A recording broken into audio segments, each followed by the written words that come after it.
छोरी छौरा के साथ रोज जाई छै एकात छोरी छौरा के साथ रोज जाई छै एकात छोरी छौरा के साथ रोज जाई छै एकात छोरी छौरा के साथ खेतवे में ओढ़नी बिछाबहिया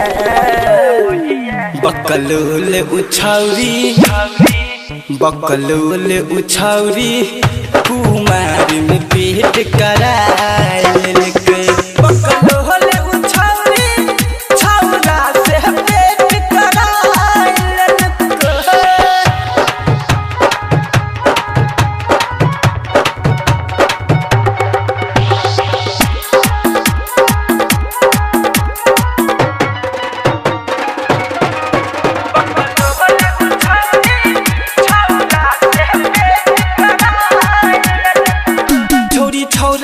रोज करबाबै छलै तनिको नहीं लाज ओकरा आबै छलै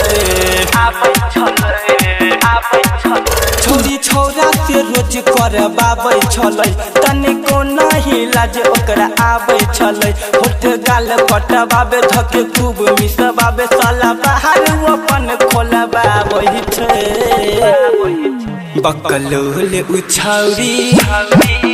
बकलोल उछौरी